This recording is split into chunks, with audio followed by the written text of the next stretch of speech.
This is FYI News 13, brought to you by SSPTV and the Hazleton Standard Speaker. For your information, the Hazleton area Marching Cougars will be playing a large role in this weekend's Fun Fest celebration. We have a preview coming up. Happy Labor Day, and thanks for spending part of it with us here at FYI on SSPTV and SSPTV.com. I'm Ken Carrot, and let's get to our headlines from FYI and the Hazleton Standard Speaker. Americans across the country are celebrating Labor Day. We talked with United States Congressman Lou Barletta about the significance of the holiday here in our area.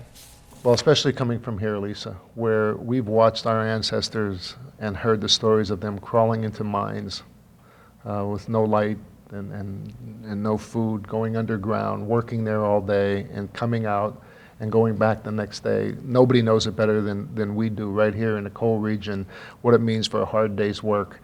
And to take a day and honor all of the people who go out and work and try to provide is very special. So I think coming from the coal region, it means a little bit more for me because we have the pictures and stories and memories of the hard labor that was done right here in northeastern Pennsylvania. Now, Labor Day also means travel, and AAA estimates that 35.5 million people will travel 50 miles or more from home this holiday. Lisa Sugart has details on a program designed to keep travelers safe. A program is underway by PennDOT entitled Drive Sober or Get Pulled Over. Here to tell us what that means for you, the drivers throughout Pennsylvania, is Mike Toludo, who is the Safety Press Officer for PennDOT. Mike, you want people to be driving safely, not only at Labor Day, but all year long. Well, all year round is important, but this Labor Day, we kicked off the campaign on August 21st through September 7th, Drive Sober or Get Pulled Over, and that is local law enforcement and nationally. They'll be out cracking down on drunk drivers. Okay. So what is the message you want to send out to people? Are there going to be checkpoints or anything that they're going to be going through? Yes, local departments, including Hazleton Police, will be out there at different locations during different times of the day, checking for people that are drinking and driving. All right. So please be aware, please drive safely no matter what time of the year it is. But also with the holiday upon us as well, you want to encourage people to take breaks so they're driving safely and not falling asleep, so there's breaks set up. Right, as every holiday season, they have coffee breaks at the local rest areas throughout northeastern Pennsylvania, and that's for drivers to pull over. Local groups, Boy Scout groups, conduct these booths at the rest areas, and they give coffee and donuts and that, and you give them a donation, and that helps them if you're tired on the road to take a break. I would think a lot of people take advantage of this. Oh, absolutely. Over the groups, there's a lottery to get the groups. There's a lottery by PennDOT. The groups want to get in on it. Wow, that's pretty impressive. And so we want people to be out there driving safely. And if you want to give out information to organizations about the many programs that PennDOT does, they can call you as well to find out information like these various programs that happen. Absolutely. We're out. We want to go to schools. We want to get out to more schools this year, talk about teen driving. We can go to senior centers and talk about senior driving, car seat checks for people that have newborns and how to properly install their car seat, back to school, school bus safety. So you could give us a call at our PennDOT office in Dunmore, and that's 570-963-3502, and we can set an appointment, come and speak to your group, Crime Watch group, Boy Scout group, church group, senior groups. We'd like to get out there this year and be out there more. All right, so safety not only of the Labor Day holiday, but all year round as well. And one thought that came to mind, I know we were speaking earlier, talking about Labor Day.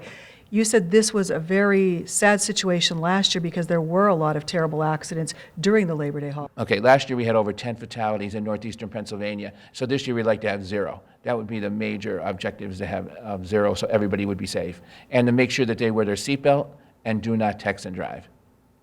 Words of wisdom, definitely, to keep everybody safe, whether it be now or all through the year.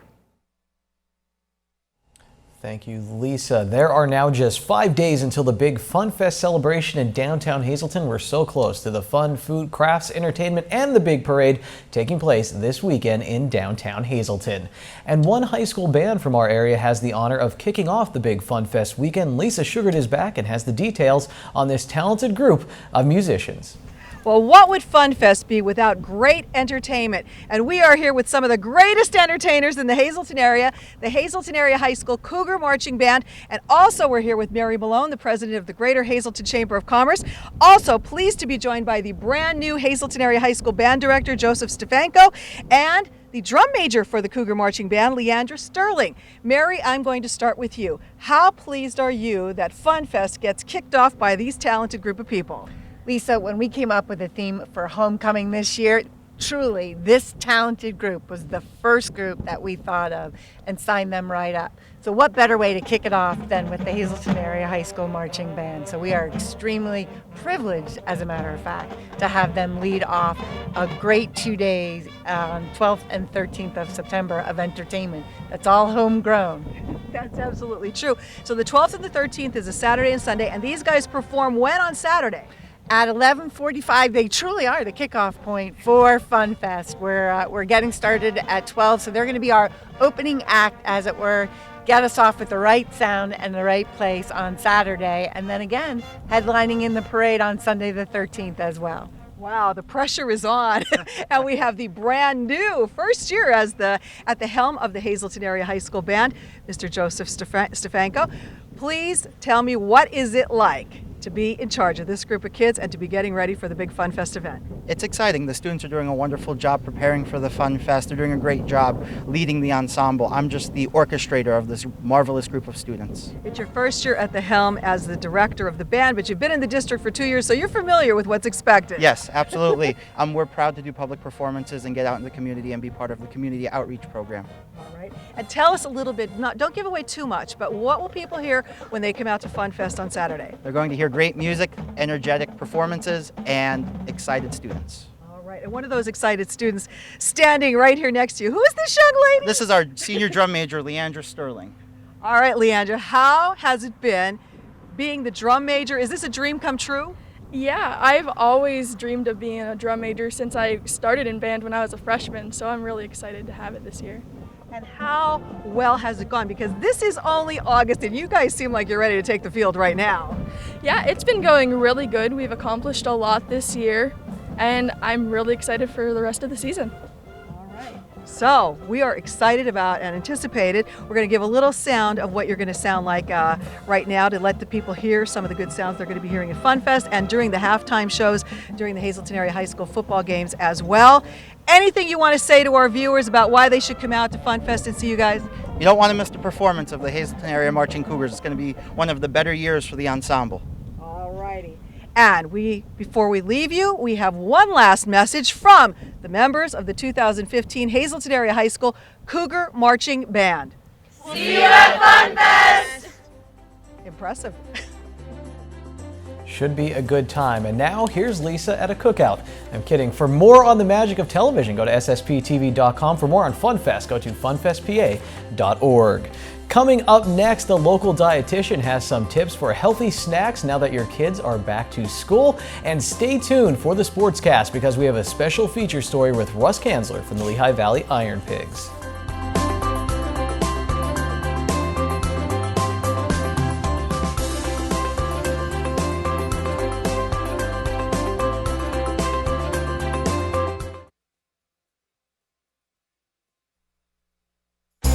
This is FYI News 13, brought to you by SSPTV and the Hazleton Standard Speaker. It's Monday. Welcome back to Core Fitness. And I'm here with Janine today, and she's going to go over some of the top 5 exercise myths that I get a lot that I'm going to answer. All right. I love these. Are you ready? So the first one is, I'm thin, I don't need to exercise. Absolute myth. We call that, and I think that we've talked about it before, but we call it skinny fat. Just because you're thin doesn't mean you don't need to exercise. You need it for your cardiovascular health. You need it for your bone density. There are a million reasons why you should be exercising, and there are no reasons that you should be sitting on your butt doing nothing. Okay? Right. If you're sitting, stand. If you're standing, walk. Okay? If you're walking, jog. If you're jogging, run. There's no reason to be sedentary. All right, so all my skinny friends that are, go to McDonald's and have their milkshakes, they still need to work out. Right. All right, are you listening? All right, number 2, I can't keep up too out of shape and I'm too old. That's not true. You're never too old. You're never too young. There is not an age span on what you should be doing with fitness. As we had seen in the girls boot camp, you can start young and until you're 99 or in the ground, you got to keep going. It keeps you young. And you're never too out of shape. Just because I can do 10 burpees doesn't mean the person next to me should be able to do that. And you should never go into a facility or see a trainer that expects that of you on day one. Everybody's at a different fitness level. If you're going to go into a facility, you want to make sure that you're with a knowledgeable trainer who's going to go at your own pace and help you to advance. All right, age is a number. Mentally, how old are you? You got to keep your, right. your mind strong, and working out helps that.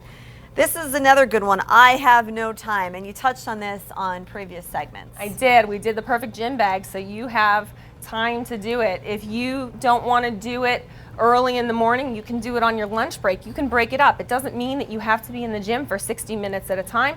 You can do 10 minutes here, 10 minutes there, as long as you accumulate that 60 minutes. All right, I did 1,000,000 crunches, and I still can't see my abs. Well, sadly, this one doesn't have much to do with the crunches. Abs depend on diet. 80% of your diet is where your abs come from. Abs are made in the kitchen, not the gym, okay? So you really, if you want to have that, it is a lot of dedication, and sometimes you won't even achieve it with that. It depends on genetics as well. Some Or people one are ab. just... You could just have one ab or a keg. We don't want a keg. We can go with an 8-pack, but the 6-packs are realistic if you work towards it and you're dedicated, but 80% of it's made in the kitchen. I earned it, I can eat it. Not true, okay? Just because you worked out for an hour doesn't mean you should go have 5 margaritas, okay? You just have to be really knowledgeable about what you're putting in your face. All right. They say that exercise is 20, is it 80-20? 80-20. Okay, Yep. 80% what you eat, 20% actually That's it. the physical workout. All right. Join Christy every week here on FYI on Mondays, and you can go to their Facebook page for updates on classes and what's coming up here in the fall and winter months. Thanks a lot, Janine. Appreciate the advice. Well, you're probably celebrating with family and friends, maybe a picnic or a gathering on this Labor Day. Well, nutrition is important all year round, especially for children who are now back in school. With this in mind, we have some helpful tips from a local dietitian. As children head back for the start of a new school year, on the minds of many, including parents and the school districts themselves, are eating healthy habits. And to talk about that right now, we are pleased to welcome Allison Cara. Her name might be familiar. It's kind of the same as the guy that anchors the program here. She is Kenny's wife, a dietitian and food service director for the Hazleton Area School District. Allison, thank you so much for joining us. It's important that people know what are healthy food choices for kids all year round, but especially when they're heading back to school so they do well. Absolutely, and it's important for us, and we want to deliver the healthiest options for our kids. And according to the Healthy Hunger Free Kids Act that was implemented, schools are now implementing smart snack choices, along with smart food and beverage options and guidelines. And for more information, people can go to the USDA website and kind of discover more about that. So because of this act, kids will be eating much more healthier now, but good stuff, fun stuff that they like to eat. You're just trying to make sure that they get the nutrition they need, whether they're at home or in school, so that they're covered all around all the bases. Absolutely. So, you know, we're proud to say that we are providing our students and our children smart snacks and smart food choices, but parents can carry that right over at home. Start of the school year means busy schedules for parents and kids, but it's easy to have healthy snacks that are easy as well. They don't have to be hard. So if you follow some easy guidelines, like making them whole grain options or lean protein or low-fat dairy, lots of fruits and vegetables, but most importantly, make them colorful, make them creative and fun. I would think that's important, because if you make it look fun and that, the kids don't realize they're eating as healthy as they are. And a lot of kids, especially the fruits and that, they love that kind of stuff, so they like to eat healthy. And fruits and vegetables by nature are already colorful, so half of your work is done for you. So, yep, just some ideas for kids that you can do are apple cookies, which are apples cut into round slices, topped with peanut butter, raisins, oats, and chocolate chips. Ham and cheese pretzel bites, which are ham and cheese rolled with a pretzel stick through it. A banana roll-up, which would be a tortilla spread with natural peanut butter and a banana, rolled and cut. Fruit turtle, these are always fun. Apple cut in half with grapes and chocolate chips. And a veggie rainbow, which are different color pepper slices with cauliflower dip. These aren't snacks for kids. These are snacks I would like. Kids and parents. I think Kenny and I would like them here too as well, and Annie. We would enjoy that when we're sitting down to our lunch. So yeah, that's a fun food for everybody, but we're eating the right things. Absolutely, and give them a try. Your kids will love it. And this is extremely important because if they don't eat the right things and they're eating a diet that's filled with a lot of sugar, they're not going to be able to do as well and concentrate as well in class. Absolutely, and it's not just about feeding them right on test days or certain days. It's about that good nutrition every day so they can learn every day and get the most out of school. All right, well, that's what we want them to do, to get the most out of school, eat healthy. Great tips. Again, for more information, Allison, where do they go? They can go to the USDA website for more information about the Smart Snack Guidelines. And if you have any questions about the Hazleton Area School District and the school food programs, you can go to the Hazleton Area School District website. All right. Thank you so much for joining us. Great tips and ideas, not only for the kids, but for the adults as well. Thanks to Lisa and my beautiful wife, Allison. You should see her face when I eat 4 to 5 slices of pizza. It's awesome. This segment of FYI brought to you by the way, Valley High. Speaking of delicious food, on Route 93 in West Hazleton, stop in and enjoy a Hazleton area tradition and some great food and ice cream. Also, we're brought to you by Boyer Insurance Agency with 2 locations to serve you, one in Cunningham on Sugarloaf Avenue and the other one in Nescapec on Broad Street. You can call Boyer Insurance in Cunningham at 570-788-3543 and in Nescapec at 570-752-7683.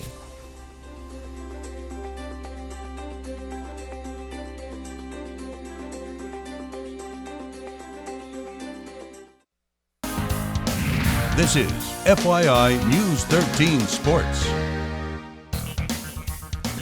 As the International League gets ready to wrap up their regular season, our intern John Eric Poli has a story with the Lehigh Valley Iron Pigs' Russ Kanzler. The Cunningham Crusher has a passion for fitness, and that doesn't stop when the lights go out at Coca-Cola Park.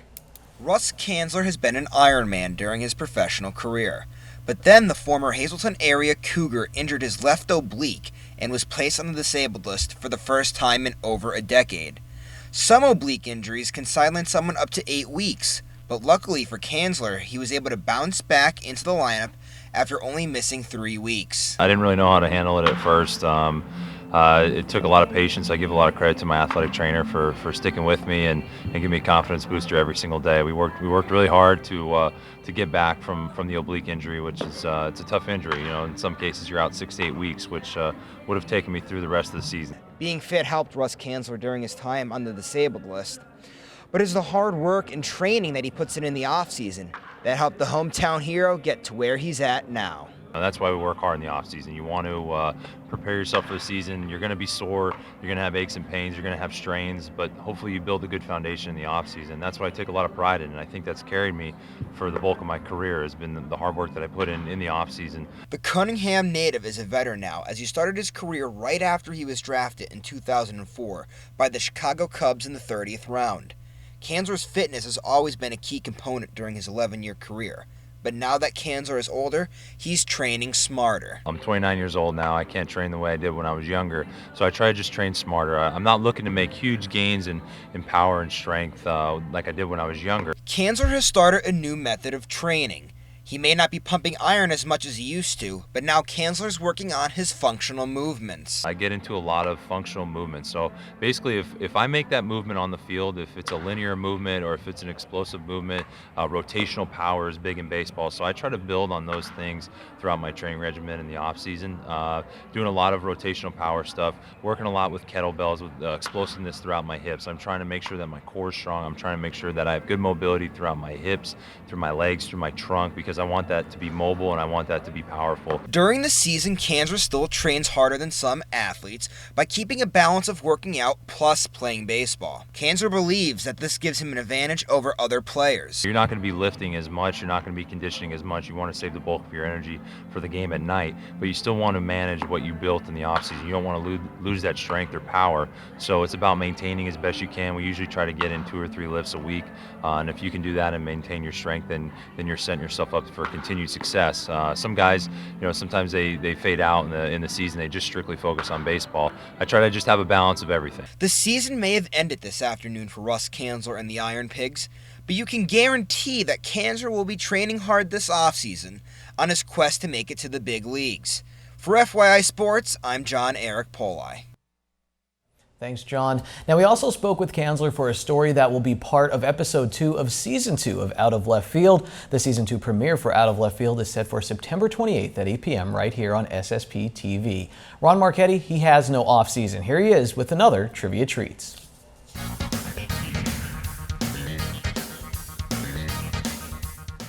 Labor Day, the last official holiday before Thanksgiving is almost over. Hope you are having a pleasant one. Hi, everybody, and welcome to Trivia Treats. The Brockton blockbuster, Rocky Marciano, the only ever undefeated heavyweight champion all time, who was 49-0 with 43 KOs, would have been 92 today. On this day in 1967, 48 years ago, the San Francisco Giants outlasted the Reds 1-0 in 21 innings at Crosley Field in Cincinnati. Also on this day in 1962, 53 years ago, during the Kennedy presidency, John Kennedy of the Washington Senators, unrelated to the man in the White House, hit a pinch hit home run in his first major league at-bat during a 9-7 loss to the Twins at D.C. Stadium in Washington. 8 years later, in 1970, Kennedy also homered in his first at-bat as a member of the Red Sox. Now let's come closer and change to football. 20 years ago at Michigan Stadium in Ann Arbor, Michigan edged Virginia 18-7 on a touchdown as time expired. The Wolverines had trailed 17-0 with under 13 minutes left to play. That happened in 1995, and so did this. On the same day, in the season opener for both teams, Northwestern shocked Notre Dame 17-15 in South Bend. Notre Dame went into the game with a number 9 preseason ranking in the AP poll, while Northwestern was coming off a 3-7-1 campaign and hadn't had a winning record since 1971. The Wildcats lost the following week to Miami, Ohio, but then shook off the defeat to run off 9 wins in a row to a 10-1 regular season. The school's first Big Ten championship since 1936 and an appearance in the Rose Bowl. And finally, the Kansas City Chiefs pulled off a bizarre 40-39 victory over the Browns at Cleveland Browns Stadium in 2005. The Browns kicked the field goal with 29 seconds left to take a 39-37 lead. But after the ensuing kickoff and a nice KC run back, there was a trick play that almost worked. A couple of desperation laterals and some good running got the ball just inside the Browns' 25-yard line, but it was too late. Time had expired. However, the Browns linebacker, Dwayne Rudd, tossed his helmet in celebration during the play and was called for an unsportsmanlike conduct penalty. The ball was moved half the distance to the goal to give the Chiefs one more play. Morton Anderson moved a 30-yard field goal for the Chiefs' win. Mother of God. Till Friday. Stay loose. Mondays can be rough, but you can end them on a high note. Seafood night at Bottlenecks. Choose from crab, clam, shrimp, and lobster specials, such as their little neck clams in garlic butter, only $1.95 a dozen, or handmade crab cake platter for only $8.95. Did you notice Ron Marchetti's throwback Local News 13 polo shirt? That was awesome. Worth watching today, huh? Stay tuned for more FYI this week. Please be safe on the rest of your Labor Day, and please come back tomorrow. Take it easy, everyone.